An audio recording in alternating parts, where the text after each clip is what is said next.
very good evening and thank you for joining JBS News at 9. My name is Stephen George and our sign language interpreter tonight is Paul Madenge. We have a lot lined up for you tonight, but first, here are the highlights. So we want to ask our brothers in DAP, tafadhali, drop your aspirations. If you are genuine about a united opposition, mukuje musupport candidate wa DCP ambaye ni Edgar Busiega. More cracks developing in the opposition. A series of political differences rises from within, and the recent being the by-election in Kakamega County.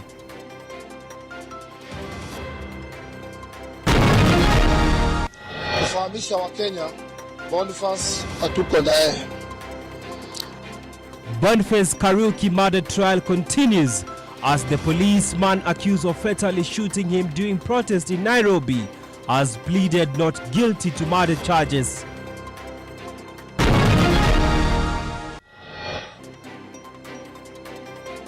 Africa Trade Expo 2025 to debut in Kenya's capital, a 3-day business showcase to unlock East Africa trade potential.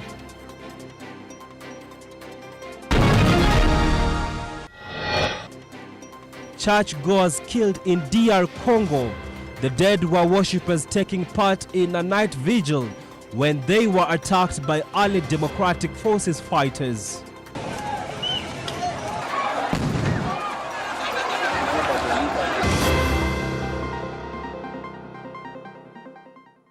Kenya's official opposition is at the risk of falling apart following the recent series of political differences rising from within, and the recent being the by-election in Kakamega, which is yet to lay bare the division between the Democratic Action Party of Kenya and the Democracy for Citizens Party, DCP.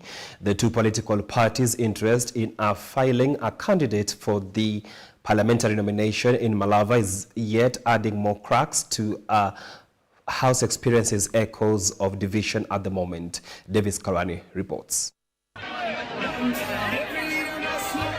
DCP Deputy Party Leader Honorable Cleophas Malala has today urged the DAP Kenya party led by the Honorable Eugene Wamalwa to allow them to file a candidate to contest for Malava constituency parliamentary seat, which was left vacant after the demise of Honorable Mululu Injendi, who was the occupant of the parliamentary seat for Malava constituency. Iko tofauti ya Mluya kusema chama cha Mluya na ni chama ama chama cha Mbukusi.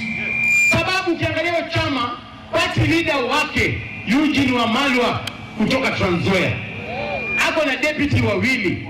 Deputy party leader wake George Natembea kutoka Trans Nzoia. Deputy Mbukusi. Deputy party leader wa pili ni wa Munyinyi Mbukusi. Nyinyi watu wa Kakamega mko wapi kwa hiyo chama jamani? Sasa mtafautishe chama ya Waluya na chama ya Mbukusi. And if you are serious, mtuonyeshe mtu hata mmoja wa DAP wa kutoka Kakamega. Malala urging the DAP Kenya party leader Eugene Wamalwa to drop their candidate from vying in Malava constituency, or they will face the wrath of DCP party, basing on the fact which he stated that Malava constituency is a stronghold of the DCP party. So we want to ask our brothers in DAP, tafadhali, drop your aspirations. If you are genuine about a united opposition, mukuje musupport candidate wa DCP ambaye ni Edgar Busiega. Lakini wakikataa ni demokrasia yao. Sisi tutakubali wakuje walete vitu yao. The utterances come in a few days after both DCP party leader Honorable Rigathi Gachagua and Eugene Wamalwa of DAP Kenya declared their interest to fly the opposition flag in the 2027 general elections. DCP is the only party that he knows. One, he cannot compromise, he cannot bias, and he cannot intimidate us. One term is enough. We cannot have another term of bloodshed. Davis Karani for GBS News, Nairobi. Moving on swiftly, Kenya's fight against cancer took center stage at the Second National Cancer Summit in Nairobi, where leaders and stakeholders underscored the urgency of coordinated national action, equitable access to care and integration of cancer control in the broader development agenda. The summit focused on scaling healthcare infrastructure, standardizing treatment through new radiotherapy protocols, and strengthening multi-sector partnerships across government, civil society, and international agencies. Here are the details. Kenya is positioning itself as a regional hub for cancer care, innovation and treatment, according to Prime Cabinet Secretary Dr. Musalia Mudavadi. Speaking during the opening of the Second National Cancer Summit in Nairobi, he emphasized the urgent need to strengthen national and cross-border efforts against cancer and officially launch the country's first national radiotherapy protocols to standardize treatment. Cancer is a growing national and global challenge. It continues to exert a profound toll on the lives of Kenyans and health systems. The burden of cancer is not just medical, it is economic, social, emotional, and psychological. Today we stand united, not just in sorrow, but in our resolve to turn the tide against cancer. We are not powerless. We are powerful when we join hands, when we unite our voices, and when we act with purpose. Every Kenyan has a role in this battle. Whether you shape policies, heal patients, educate minds, grow food, or inspire the next generation. The summit brought together stakeholders from government, civil society, and international partners to advance Kenya's cancer control agenda. Health Cabinet Secretary Aden Duale highlighted the growing burden of cancer as a major cause of premature death and financial strain, stressing the importance of building a resilient care system anchored in sustainable financing and equitable access. The ministry has successfully integrated the HPV vaccine into our routine immunization schedule, targeting adolescent girls aged between 9 and 14 years. This is a momentum step towards the elimination of cervical cancer. We are expanding our community-based screening for breast, cervical, prostate, among other cancers, through community health promoters and mobile outreach teams. Early detection saves lives. We are also strengthening our referral system to ensure timely follow-up and care. Parliament, through the Senate Health Committee chaired by Senator Jackson Mandago, pledged to continue support to enhance legislation and funding for cancer services. The presence of principal secretaries from various ministries reflected the whole of government approach. National recognition awards were presented to individuals and institutions driving cancer awareness, research and care, marking a high point of the summit, which attracted hundreds of delegates from Kenya, the region, and global partners. We must invest in surveillance, training, research infrastructure, including national reference laboratory and robust data systems. And I would urge all the delegates and participants in this meeting that when you're deliberating on the issues of solving, particularly prevention, diagnosis, and palliative care of cancer patients, kindly consider to come into the space of correctional services. According to standards, we're supposed to have 1 machine per million population. Kenya at the moment is standing at about 19 machines. So we have a deficit of about 36 machines. If you do a rough estimate, that will cost us about 90 billion Kenya shillings just to procure the linear accelerator. So ensuring that we match the resources with the policy so that we get efficiency in terms of resource deployment. The Kenya government is doing a whole lot, and we must thank the government for the efforts that have been mentioned here by those who are who have had, this burden, have suffered this burden.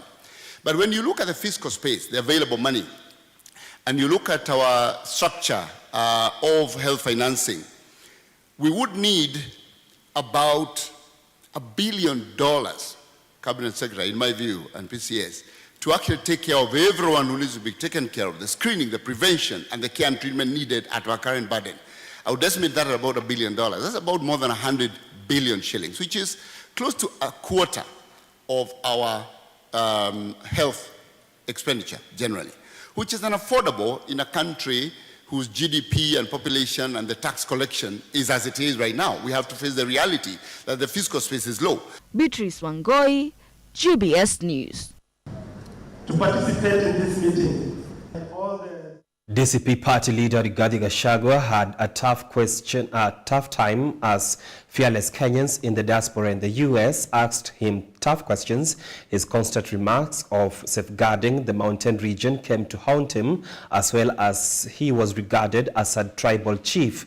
Gachagua faced a tough moment as he struggled to answer questions. Oh, hi everybody. Hi, truthful man. Hi, cousins. They say the hens will always come home to roost. DCP party leader Rigathi Gachagua's constant chorus of safeguarding the mountain region came to haunt him in the United States of America, as a fearless Gen Z openly challenged him to stand as a national leader.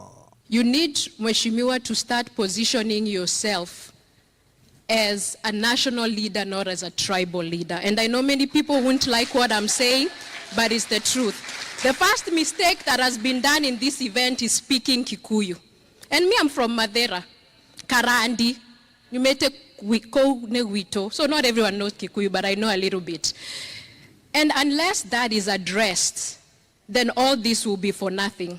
Because the moment we position ourselves as Kikuyu, another tribe also positions themselves as a certain tribe. And before we know it, we are back to the same problem. Gachagua, however, maintained that he uses the remarks to fight for the Kikuyu community, which he says is being oppressed by the Ruto government. And it behooves upon leaders, if a people are under siege, those people must be cushioned from destruction and from fear. Because if they become fearful, then the oppressor has succeeded. When asked about whether he should be trusted to carry the opposition flag, the lineup of 2027 will not be announced until the end, so it's not affected by Ruto. Why should we then, close to the election in 2027, trust your judgment when back then it's given us Ruto right now? So why should we trust you in 2027 when we are where we are right now?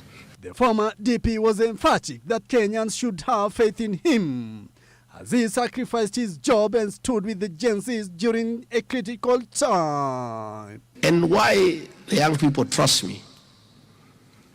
When they needed somebody to stand with them, at their lowest, when they were being killed and called criminals and being butchered, I, as deputy president, stood with them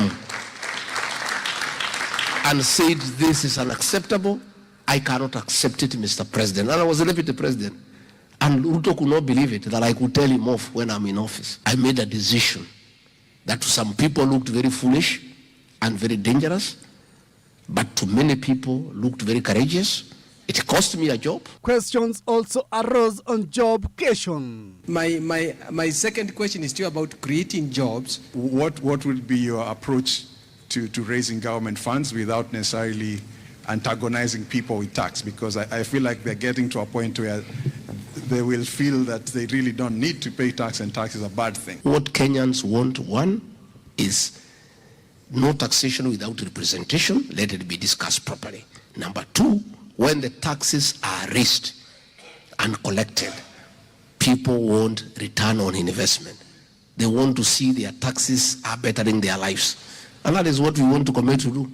Taxes we will collect, but we will collect the taxes that are reasonable so that you also don't kill the goose that lays the golden egg. And the diaspora population wanted an assurance from him on how safe they will be under his leadership. So what guarantees are you going to give us as a former vice president and a presidential candidate, when we come from the diaspora, we are not going to be disenfranchised from the status quo back at home.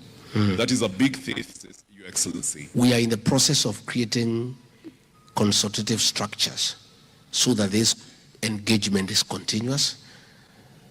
In Nairobi at our DCP office, there is a desk for diaspora, and a few people who have come to Kenya, they have always found and had a discussion with me. Victor Uding, GBS News, Otno. Thank you, Victor Uding, for that story. Nairobi will host the first ever Africa Trade Expo 2025 from the 8th to 10th of August at the Catholic University of Eastern Africa, positioning the city as a regional hub for the commerce and innovation. The three-day event will feature over 200 exhibitors highlighting opportunities across sectors such as renewable energy, agriculture, healthcare, construction, and technology. Organized by the Dawoodi Bohra community through Anjuman Isafia and Umore Stakadia in Nairobi, the expo aims to promote sustainable growth and economic diversification across East Africa, backed by prominent sponsors from Kenya, UAE, India, Uganda, and Tanzania. The event is drawing strong international interest, with East Africa experiencing steady economic growth and increased demand for quality goods and services. Africa Trade Expo 2025 offers business unmatched access to new markets, investors, and strategic partnerships. Through exhibitions, networking fora, and investor sessions, the expo is expected to catalyze major cross-border deals and reinforce Nairobi's role as a launchpad for regional expansion.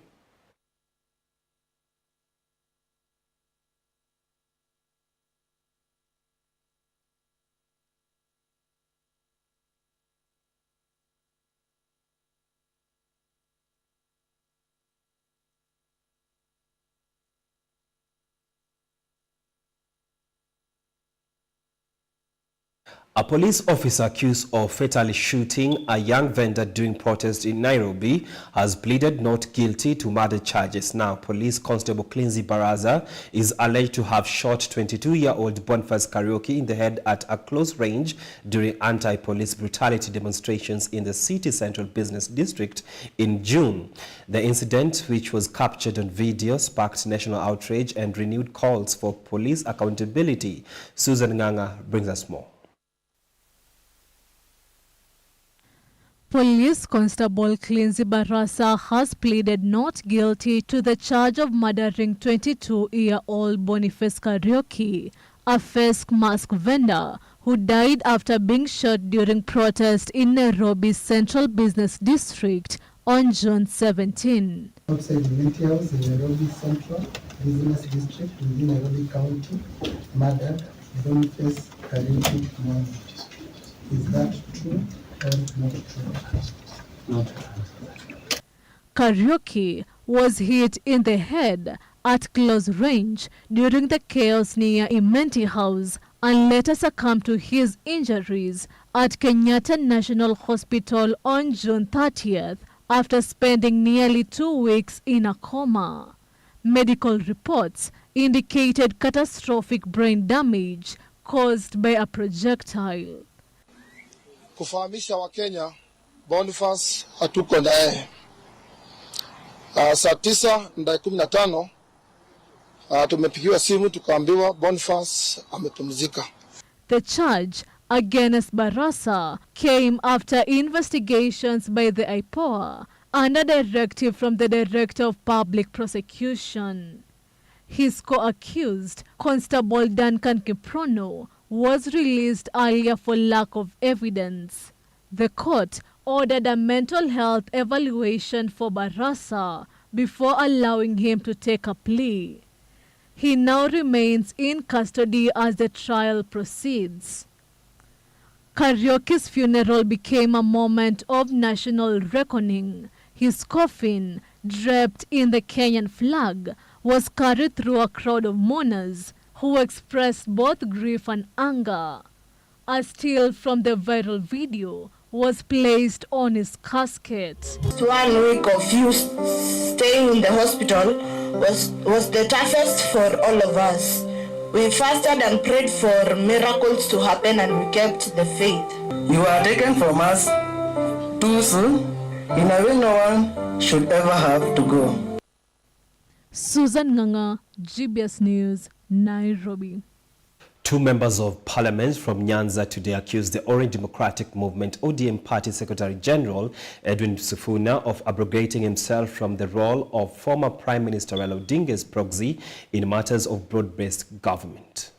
Alego Usonga Member of Parliament Samuel Latandi and his Nyando constituency counterpart Jared Okello said Raila, who is also the ODM party leader, signed the broad-based government document together with President William Ruto in broad daylight and does not need any proxy to express himself on it. The duo was speaking at Boro Secondary School in Siaya during the official commissioning of a multi-million shilling complex built by the Alego Usonga Constituency Development Fund.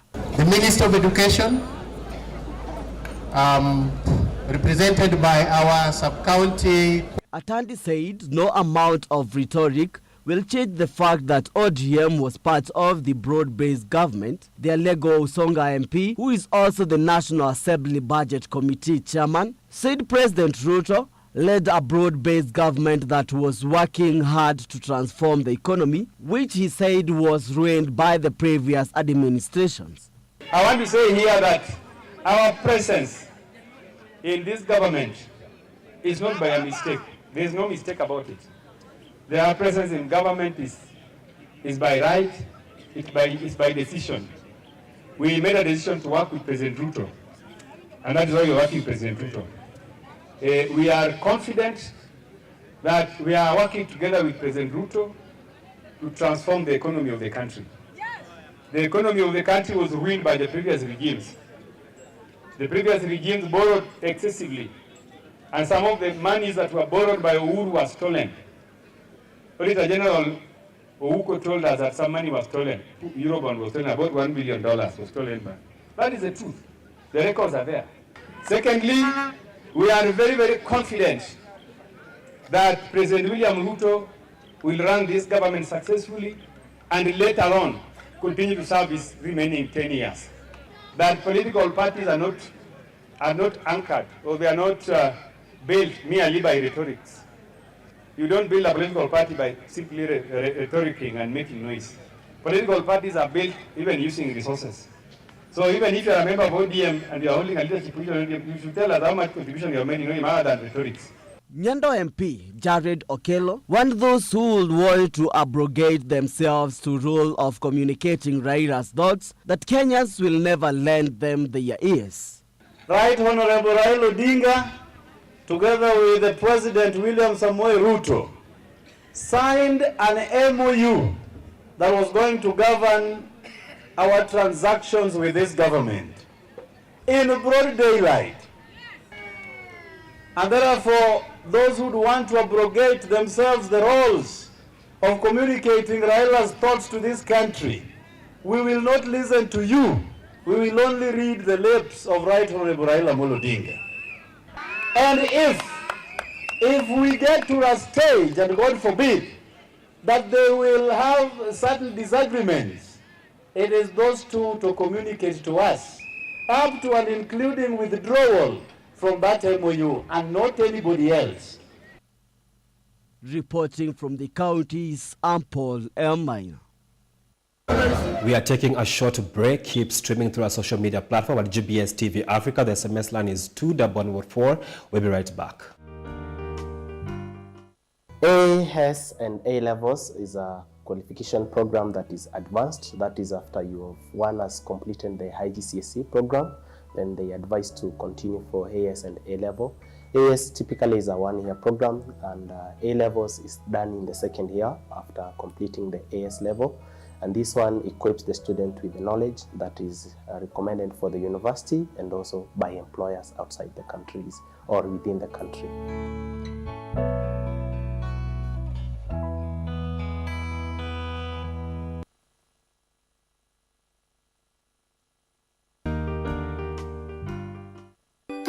Welcome to Fun Art Class. Today we are going to make a sailboat.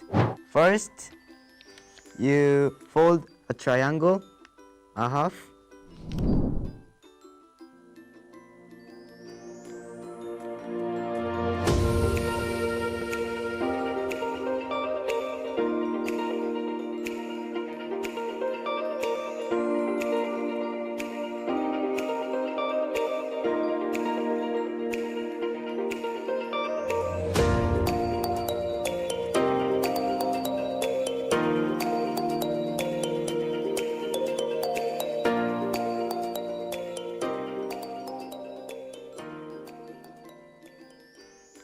Friends, today we made a sailboat.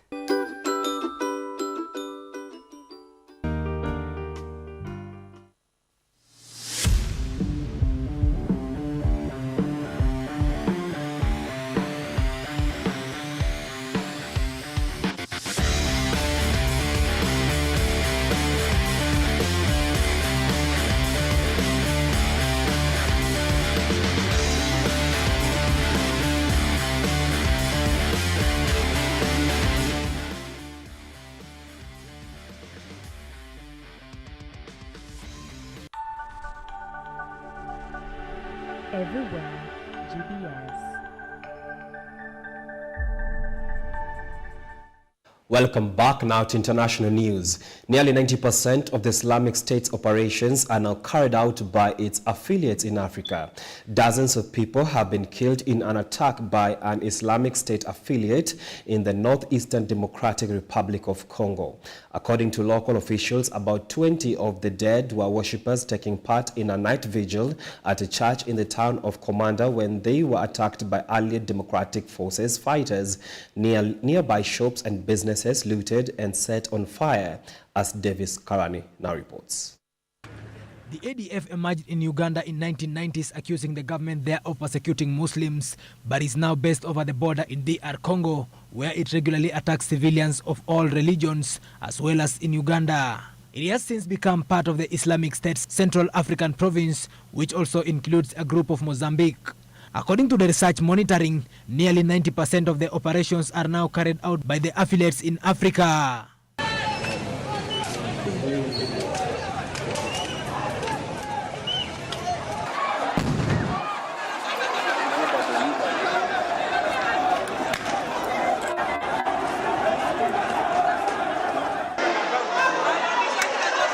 Father Aime Lokana Dego, a local priest, has stated that at least the 12 members who have died are of the Eucharist Crusade movement, with 6 seriously injured.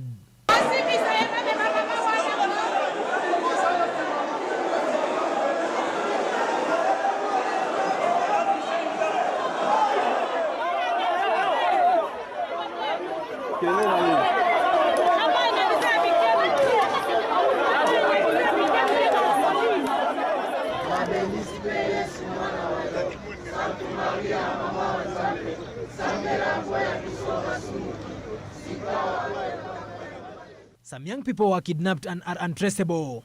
The UN-sponsored radio puts the number of the dead at 43. A spokesperson for the army confirmed 10 deaths. As Sudan's war enters its third year, over 1 million internally displaced people are now returning to their homes despite ongoing violence and devastated infrastructure. The International Organization for Migration says most are heading back to Al Jazeera, Sennar, and even parts of Khartoum, but aid agencies warn that without urgent support, basic services like water, healthcare, and mine clearance remain out of reach. Here is the full report. You see the level of destruction for the past 2 years. This is heartbreaking. I spent 2 years of my life in this generous country, which has shown solidarity to hundreds of thousands of refugees over the years. UNHCR in Khartoum, as you can see, is destroyed, totally destroyed. The level of destruction that I have just witnessed in Khartoum explains to you why we have over 4 million people who have been forced to flee this country and go into neighboring countries. As war rages on across Sudan, a quiet shift is taking place. More than 1 million people internally displaced by the country's brutal conflict have begun returning home, many for the first time in over a year.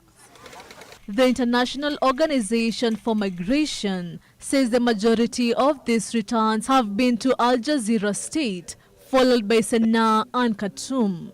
But the agency warns the road back is fragile and fraught with uncertainty. The majority of returns has been to Al Jazeera, almost 71%, and then 13% to Sennar, and so far 8% to Khartoum. As colleagues mentioned, we expect about 2.1 million to return to Khartoum by the end of this year, but this will depend on many factors, especially the security situation and the ability to restore services in a timely manner. Many of the returnees are from Khartoum, a city scarred by months of fighting between the Sudanese army and the Rapid Support Forces. More than 12 million Sudanese have been displaced since violence erupted in April 2023, making it the world's largest internal displacement crisis. Now, some are coming back, not because it's safe, but because they have no choice. An old man approached during our visit to say, our needs are simple. What we're talking about is food, water, healthcare, and education, since this is the future of our children, and we really need to invest in this future. The United Nations says it's racing against time to meet these basic needs. More than 1,700 wells need repair. Power and water systems lie in ruins. 6 major hospitals require urgent rehabilitation. The restoration of electricity, the restoration of water, and the repair and rehabilitation of health facility. Just to give you an idea, there is about 1,700 wells that need to be rehabilitated, and they need power. And solarization here is a great solution. There are at least 6 hospitals that require urgent rehabilitation and repair, and a number of primary health centers. Khartoum is littered with deadly remnants of war. The UN Mine Action Service says it needs at least $10 million just to begin large-scale decontamination. Hundreds of thousands, if no more, of unexploded ordnance in the city. So the local Mine Action Authority, with support of the UN Mine Action Services, they've started the decontamination. And even in our own office, we found literally hundreds of UXO and that have now started to be cleared. A deadly train derailment in southwestern Germany has claimed at least 3 lives and left dozens injured. The crash happened near the town of Redlingen and involved a passenger train carrying around 100 people. Among the victims were the train's driver and a Deutsche Bahn employee. The incident is reigniting concerns over Germany's aging rail infrastructure. A deadly train derailment in southwestern Germany has left at least 3 people dead and dozens injured. The passenger train carrying around 100 people went off the track Sunday evening near Redlingen in Baden-Württemberg. As for the cause of the accident, nothing conclusive can be said yet. Among the victims were the train driver and a Deutsche Bahn employee. Because of the storm, mud had been washed off the field onto the road. My son went to clear the debris, and then he heard a big bang. He went to look, a tree had fallen, and then he saw the train up there and dead bodies. Of the approximately 50 injured, a large number have minor injuries, but there's also around a third with very serious injuries. They were transported away quickly. Germany's rail network, operated by Deutsche Bahn, has faced mounting criticism for its aging infrastructure and frequent technical issues. The government has pledged billions to modernize the system, but safety concerns remain. This tragedy follows other recent rail accidents, including a 2022 derailment in Bavaria. It also recalls Germany's deadliest train crash in 1998, where 100 people died in Eschede. Investigations into the latest accidents are now underway. This is, of course, the subject of investigation. We have no indications of an attack, an assault, or anything of that nature. Elvin Muyodi, GBS News. Israeli Prime Minister Benjamin Netanyahu declared no more excuses for the United Nations after Israel opened secure routes for humanitarian aid into Gaza.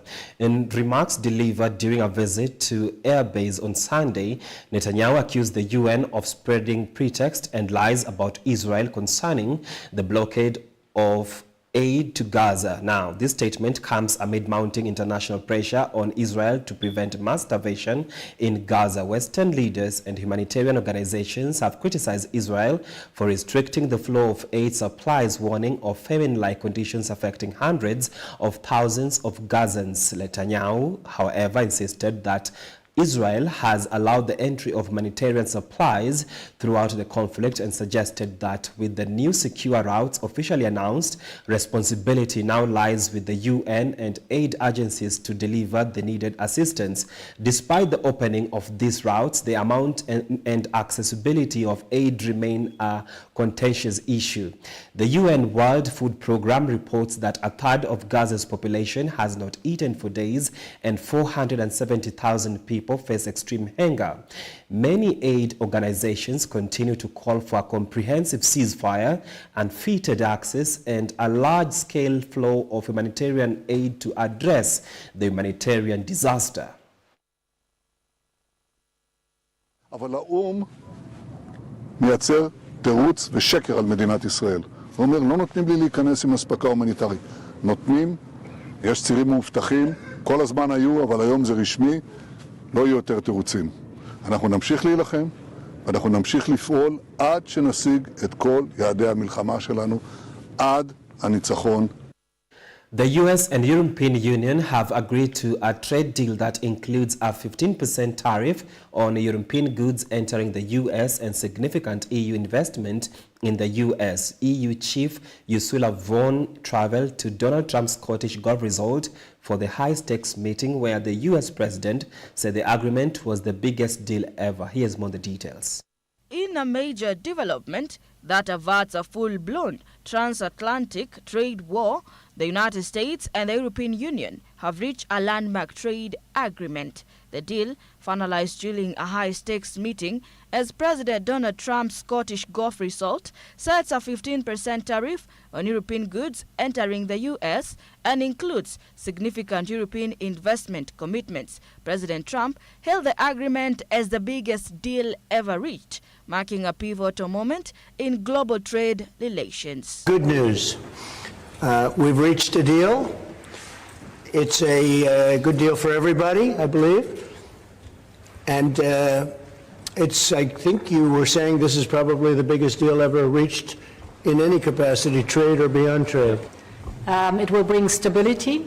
It will bring predictability. That's very important for our businesses on both sides of the Atlantic. It's 15% tariffs across the board, all inclusive. The agreement outlines a range of measures aimed at balancing trade between the two economic powers. While the 15% tariff marks a notable increase from the previous levels, it is seen as a compromise compared to earlier threats of much higher rates. In exchange, the EU has committed to purchase hundreds of billions of dollars in American energy and defense equipment, as well as making large-scale investment in U.S. infrastructure and technology sectors. We would have been on the 1st of August. We would have been at 30%. And it would have been much more difficult to get down now to the 15%. 15% is certainly a challenge for some, but we should not forget it keeps us the access to the American market. The deal has been broadly welcomed by leaders on both sides of the Atlantic, easing fears of escalating trade tensions. European officials describe the outcome as stabilizing, though concerns remain about the long-term impact on prices and global supply chains. As details continue to be finalized, the agreement marks a turning point in the US-EU relations, resetting the tone for future cooperation while signaling a more assertive trade stance.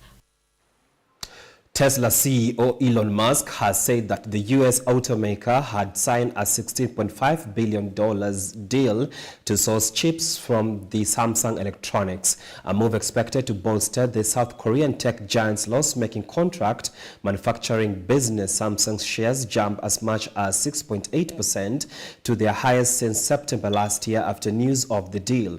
Tesla shares were up to 1.9% in the U.S. pre-market trading. The Reuters Tariff Watch newsletter is your daily guide to the latest in global news. Here's more the story. Big deal to make chips for Tesla. Elon Musk says his EV firm has signed a $16.5 billion contract for the supply of semiconductors. That should be a big boost for Samsung's loss-making contract chip-making business.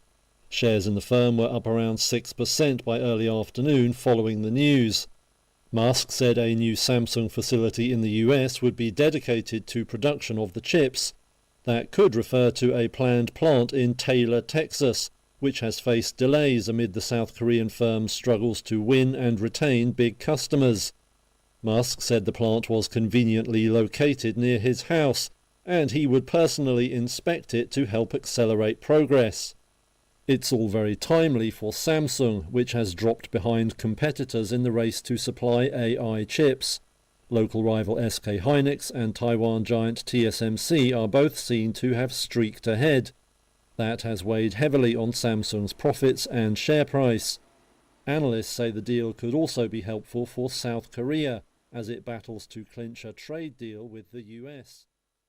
Prince has marked 8 years since he completed his final shift as a pilot with the East Anglian Air Ambulance, a role he carried out between 2015 to 2017. While operating from Cambridge Airport, he flew missions across the region, responding to some of the most serious incidents. Here's more story from Britain. Since he completed his final shift as a pilot with the East Anglian Air Ambulance, Prince Charles of England looked back in time with a sense of nostalgia. First of all, I'm just fantastically excited to be here today, the first day. It's been a long time coming. It's been many exams and training to get here. And I'm hugely excited to be joining a very professional bunch of guys and girls doing a sort of unique, complex job with the Air Ambulance. And it's sort of a follow-on from where I was with the military with search and rescue. So many of the same sorts of skills and in essence the similar type of job. It just follows on from search and rescue to here. So it was a natural progression. Between 2015 and 2017, while operating alongside a team of medical crew, the Prince helped to deliver critical care by air, often in high-pressure and life-threatening situations. But also one of the most emotionally challenging. And for me, it's also a really important point to be grounded. And I feel doing a job like this really helps with sort of grounding the core of what I'm sort of trying to become. He describes the moment in the service as deeply rewarding but emotionally demanding. The experience that left a lasting impression is latter days' role in public life as the Prince, shaping his mental health focus and addressing the effects of trauma on emergency workers. What struck me when working as an air ambulance pilot was how serious injury does not discriminate. It can happen to anyone, at any time, in any place. Just one moment can turn a life upside down. His colleagues have remembered him as a dedicated pilot. Victor Ujin, the ambassador. It's time for your most favorite segment of the Shorter Sports News. Let's get sporty.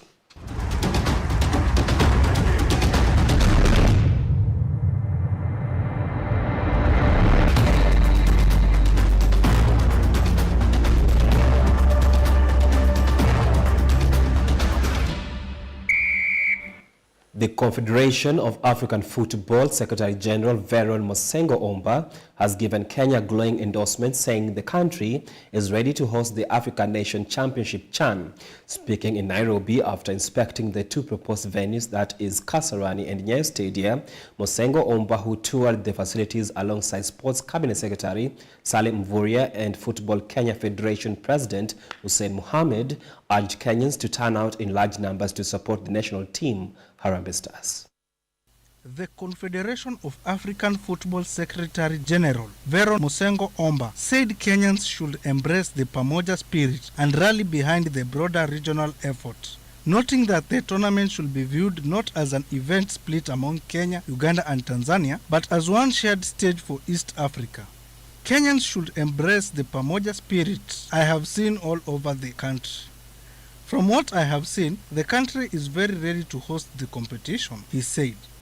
This is the last visit before the kickoff. I can say that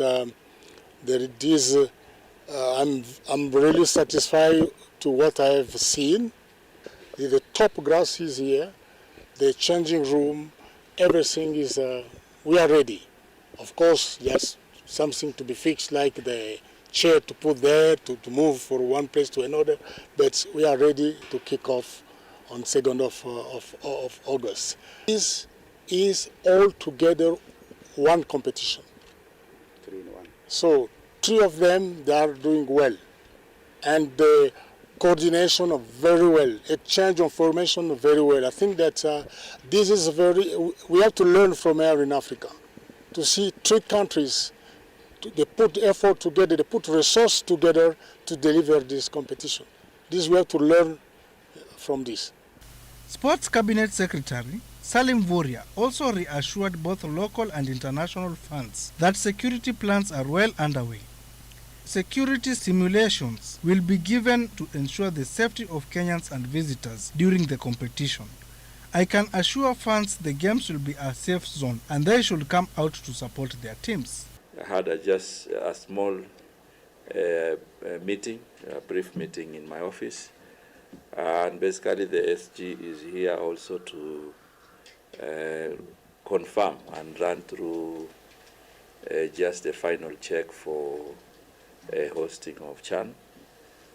The delegation has been to Kasarani and Nyayo, and then we had an update in my office, and basically it's just to reconfirm to Kenyans that we are ready to host CHAN. Everything else that is required of us, we have done, and CAF has confirmed that we are making good progress. Right now, this week, we are taking through simulations on matter security. On Wednesday in particular, we will have a security simulation training, just basically also to ensure that we don't take anything for chance. And therefore, I want to call on all Kenyans to provide the required support to ensure that we have a great hosting of CHAN 2024.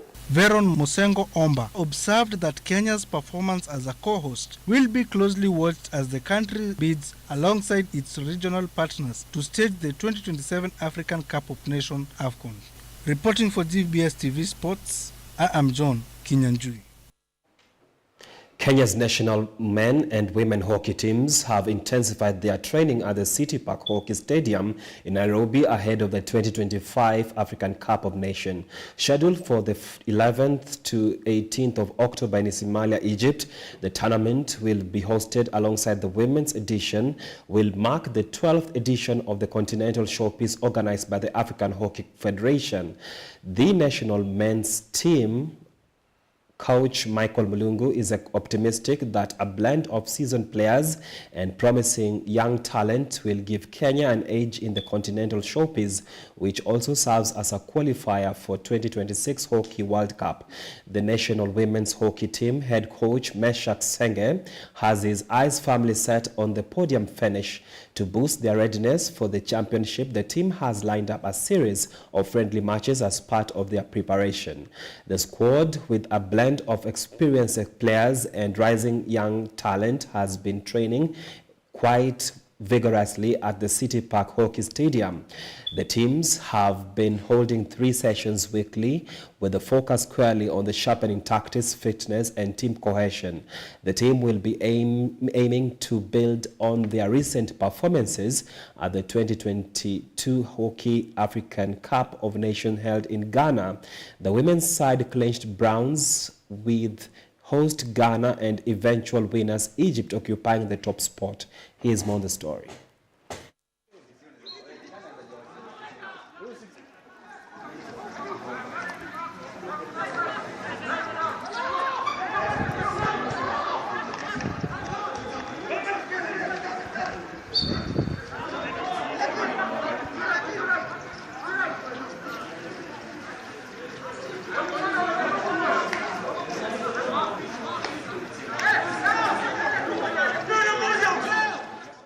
Well, we have come to the end of the news bulletin. It is always a pleasure having you on board.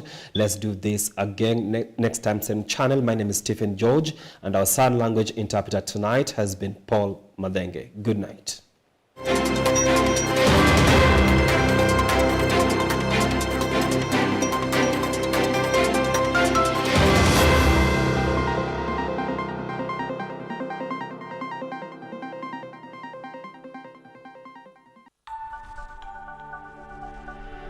Everywhere, GBS.